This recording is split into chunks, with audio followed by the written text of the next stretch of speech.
Hi there. Did you know Australia is home to 14 different species of cockatoo? While some of our cockatoos have unique appearances, others can look so similar that they can easily be mistaken for one another. I'm Rob Nicholson, your guide to Australian bird identification. Today, we will learn how to identify the white and the yellow cockatoos. By the end of this video, you'll be able to identify the sulphur-crested cockatoo, 3 Corella species, and the cockatiel. Let's begin. Let's start with an overview. First, I'll provide some background on the cockatoo bird family. We'll then meet each species. After this, we'll get to listen to the calls. In the next section, we'll compare and contrast each species so you can easily identify each one in the field. Next, I'll provide a cheat sheet with the key details covered in this video. We'll then finish off with a summary and a quiz. Let's kick off with some details about the cockatoo family. If you thought cockatoos look a bit like parrots, you'd be right. Parrots are their ancestors that have similar traits, namely having a strong curved beak. Cockatoos are typically larger than the average parrot and have a distinct feather crest on the head. They can raise or lower this crest as a form of communication. It can also serve as an indicator of mood. As mentioned earlier, there are 14 species of cockatoo found across Australia. Today we'll be learning how to identify 5 of them, the lightly coloured ones. I'll be covering the black and the colourful cockatoos in future videos. A fantastic thing about cockatoo identification is that the forms of the males, females and immatures look practically identical. This makes identification much simpler for us. Let's meet our first species. When people think of Australian birds, the sulphur-crested cockatoo is usually the first that comes to mind. The sulphur-crested is a large white cockatoo that has a black bill. Its distinguishing feature is its yellow or sulphur coloured crest. Although there are other bird species in Australia with the word cockatoo in their names, those species are largely unknown by the general public. So when you hear an Aussie say cockatoo or cocky, they're almost always referring to the sulphur-crested and not any other member of the cockatoo bird family. Sulphurs are native to Australia and New Guinea and live in various forested and open habitats, farmland and urban areas. They are naturally found along the northern and eastern Australian coasts, along with Tasmania, and have feral populations in Perth on the west coast. Next we have the Corellas. Australia has 3 species, the little, the long-billed, and the western. They look very similar, but I'll explain later how you can learn to differentiate them. For now, let's discuss their common traits. Corellas are medium-sized white cockatoos with a blue-grey patch around the eye. Unlike the sulphur-crested, which have a large yellow crest, Corellas have a small white crest that is often folded back. The Corella species have similar habitat preferences. They all like open woodlands, grasslands, crops, and pastoral farmland. There are some exceptions, but I'll cover those as we go. Let's meet our first Corella. The little Corella is primarily white, with blue-grey skin around the eye.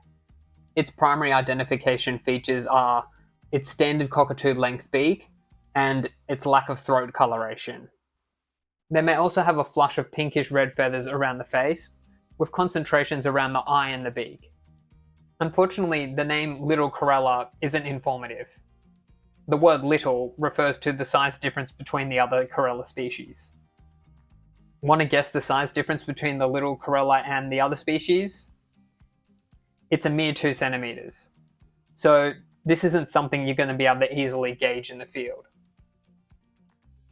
Little Corellas are the most widespread of the Corellas. They have also been reported in most of Australia, except for the central west interior. In addition to the typical Corella hangouts mentioned earlier, littles can be found in suburban and urban areas, namely parks and sports fields. Our next Corella species has a more helpful name. The long-billed Corella's upper part of the beak, or bill, is narrow and almost double the length compared to other cockatoos. This species has a strong orange-red coloration across the face, Unlike the other corella species, the longbill has a coloured band across the base of the throat. This species was originally limited to southern eastern Australia, but they have expanded further northward over the years. Longbills are less prevalent than little corellas, but can also be spotted around urban areas. The western corella has the most restricted range.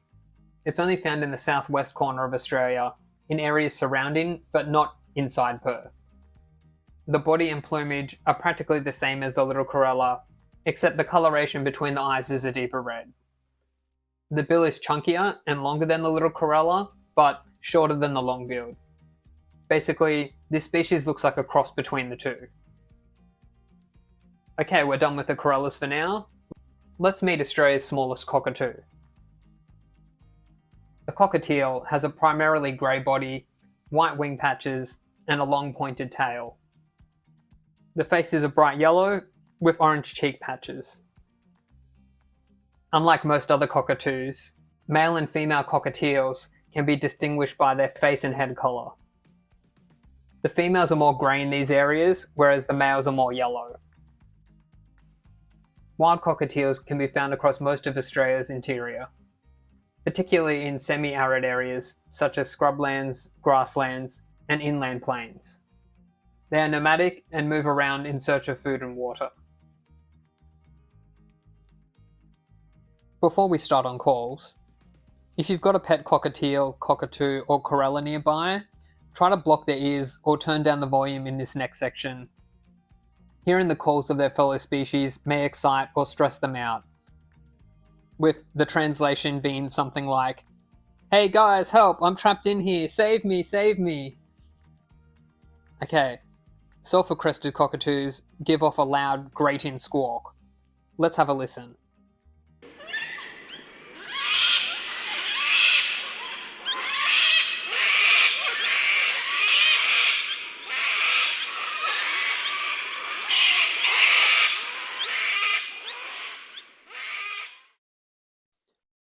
Next, we have more noisiness from the corellas. All Australian corella species have similar calls, that vary only in pitch. Because of this, it's more reliable to ID visually rather than by ear. The corella's most common call is a sweet "ah, ah." Let's have a listen to the little corella.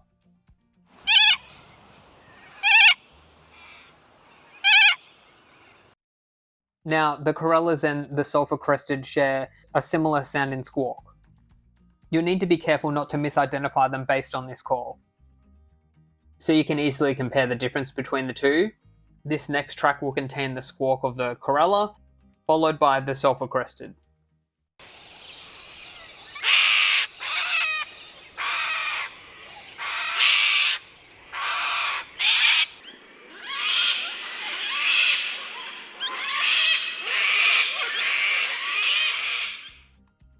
Could you notice the difference? It's pretty hard. The sulphur squawk is generally more drawn out than the corella's. The cockatiel is easy to identify by ear because of its unique call. To me, it sounds like someone's grabbed them roughly.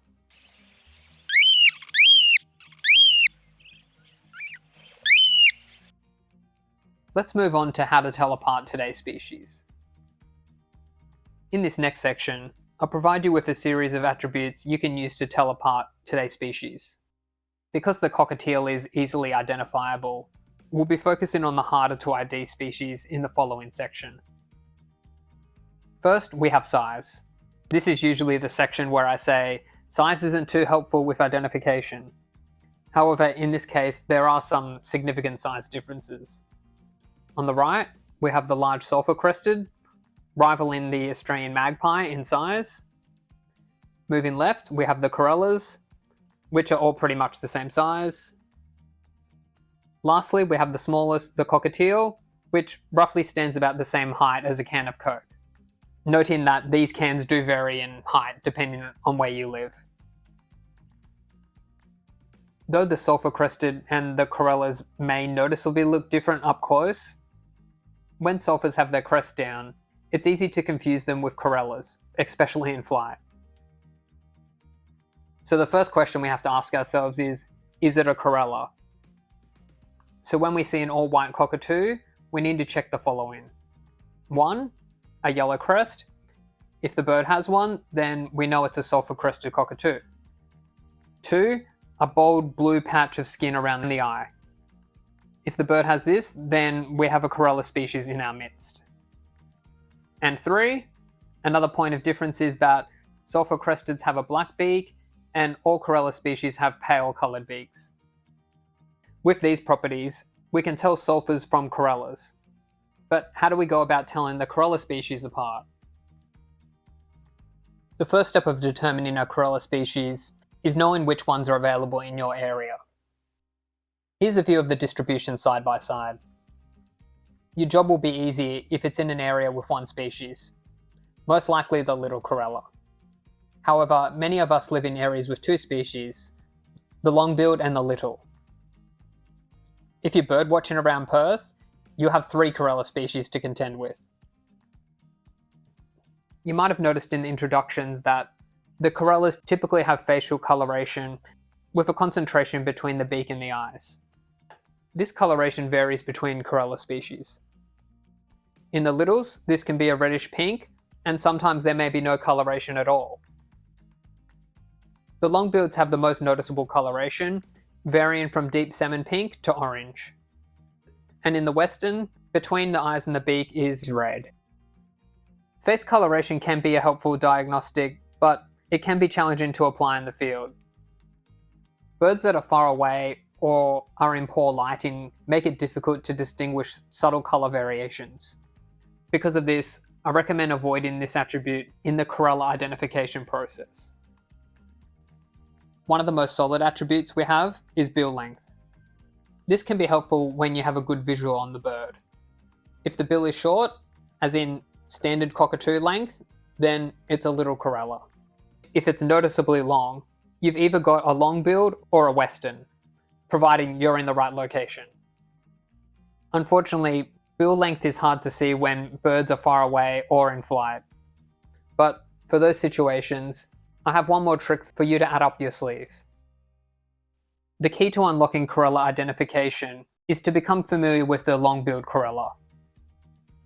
Recall how it has this red-orange bar around the base of the neck? This is a tad graphic, but many birdwatchers say that this looks like the species has a cut throat. This feature can be seen from far away, even when they're in flight. A silly way to associate this species with that marking is to think, this species has such a long bill that they accidentally cut themselves and it shows on their plumage. The little and western corella species have shorter bills, therefore they don't have this marking. So in areas where we have the little and long-billed corellas, just by seeing this marking, we can tell which corella species it is without seeing the bill. In Southwest Australia, we have 3 corella species to deal with. We now have a trick to quickly ID the long-billed corella, but distinguishing between the little and westerns can be tricky. To tell them apart, we need to get a good visual and refer back to the bill length. Remember, the little has a standard sized bill, whereas the western has a beak similar to that of the long-billed. Another difference is that the western has a larger crest than the little corella. Okay, we've got all of our tips. Let's wrap them all together. When you see a white or yellow cockatoo, you can use the following process to determine which species you see. First, can you see orange cheeks with grey plumage over the body? If yes, then you found the easy to identify cockatiel. When the body plumage is all white, we want to check whether it has a yellow crest. If it does, then it's a sulphur-crested cockatoo. If that white bird has a blue patch around the eye, we want to check for that cutthroat appearance. If it has that, then it's the long-billed. If it doesn't, then based on the bill size and location, you either have a little or a western corella. And we're almost done. Here's a cheat sheet to help you with future identifications. The identifiers column will tell you the key areas to focus on. I'll put a link in the video description so you can download this cheat sheet. Also in the video description, I've included the links to all the bird calls covered today, should you want to learn how to identify them by ear. Okay, let's do a quick identification quiz. This one has strong facial markings. This one's a long-billed corella.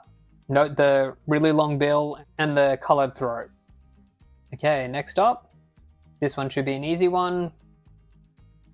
Cockatiel. We have a very white bird here. This one's a sulfur crested, the sulfur coloured crest, and the dark bill.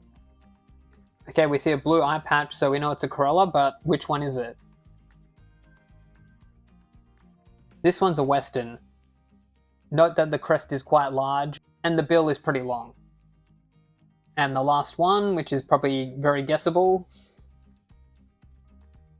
This one's a little corella. You can see here that the bill is much shorter. And now you're up to speed on Australia's white and yellow cockatoos. I hope this video has been helpful. If it has, give it a like. And if you'd like to see more videos like this, please subscribe. Also, I'd love to hear in the comments whether you've had any experiences with today's species. That's all for now. Thank you for watching, happy bird watching, and catch you next time.